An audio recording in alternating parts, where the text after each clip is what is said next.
পর্যাপ্ত প্রস্তুতির অভাব আর এলডিসি পরবর্তী সময়ে সরকারের পরিকল্পনার ঘাটতি অন্ধকারে ফেলেছে দেশের ব্যবসায়ীদের।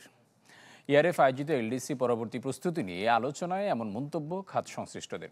অবশ্য সরকারের কর্তা ব্যক্তিদের দাবি, এলডিসি উত্তরণ থেকে সরে আসার সুযোগ নেই। এলডিসি উত্তরণের প্রস্তুতি কি রয়েছে নাকি পিছিয়ে দেওয়াটা সমীচীন হবে, অন্তর্বর্তী সরকার দায়িত্ব নেওয়ার পর থেকে বেশ জোরে সোরে শুরু হয়েছে এ নিয়ে আলোচনা সমালোচনা। পরবর্তী করণীয় কি হওয়া উচিত তা নিয়ে রয়েছে নানা মুনির নানা মত। এ অবস্থায় বাংলাদেশ কোথায় রয়েছে? ইআরএফ আয়োজিত এলডিসি পরবর্তী প্রস্তুতি নিয়ে সেমিনারে রপ্তানি বাণিজ্য শিল্পের গতি আর দেশের অর্থনীতিকে সঠিক পথে রাখতে নিজেদের পরিস্থিতি তুলে ধরেন ব্যবসায়ী নেতারা, করেন সরকারের কঠোর সমালোচনাও।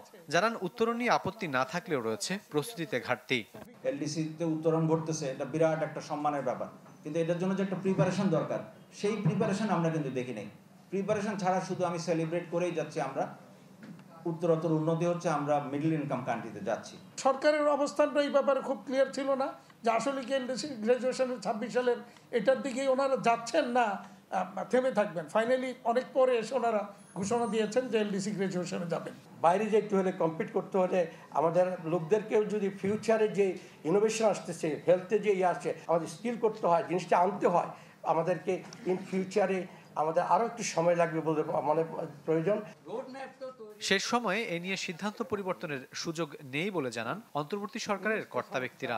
পরামর্শ দেন আতঙ্কিত না হওয়ারও, আর সময়ক্ষেপণ না করে সরকার ও বেসরকারি খাতকে একযোগে কাজ করার পরামর্শ দেন অর্থনীতিবিদরা। সেই ক্ষতি পুষিয়ে নিতে গেলে রিফর্মস কি লাগবে, ক্যাপাসিটি ইমপ্রুভমেন্ট কি লাগবে, সেটার জন্য কত বছর লাগবে, এই ধরনের স্ট্রাকচার ক্যাপাসিটি নিয়ে প্রাইভেট সেক্টরকে এগিয়ে আসতে হবে। কারণ প্রাইভেট সেক্টর এখন বলছে পেছাতে হবে, তা আমি এখন পর্যন্ত তাদের তরফ থেকে পাবলিকলি এভিডেন্সটা দেখিনি। আসলে আমরা চিপ লোন আর পাবো না এলডিসি না হলেও, কারণ আমরা এইটা নির্ভর করে কিন্তু ওয়ার্ল্ড ব্যাংকের ক্রাইটেরিয়া। আমি কি আমার ইনকাম লেভেল ওয়ার্ল্ড ব্যাংকের ক্রাইটেরিয়াতে আমরা চিপ লোনের ইয়েতে নাই, এটার সাথে এলডিসির কোনো সম্পর্ক নেই, দুটো ডিফারেন্ট জিনিস। এটাও একটা বোঝার ব্যাপার আছে। রিস্কটা খুবই ইম্পর্টেন্ট, আপনি রিস্ক নিতে হবে কিছু। আর এখানে তো আমাদের ডক্টর আনিসুজ্জামান চৌধুরী যা বলেন, এখানে তো স্পষ্ট দিবালোকের মতো যে এখানে খুব যে ম্যাসিভ কোনো রিস্ক আছে আমরা তো দেখছি না। রপ্তানি বাণিজ্য সচল রাখতে বন্দরের সক্ষমতা বাড়ানোয় ব্যবসায়ীদের সহযোগিতা আশা করা হয়। সরকার আসবে, তারা সিদ্ধান্ত নিতে পারে। রাকিব আল জাবেদ, চ্যানেল 24, ঢাকা।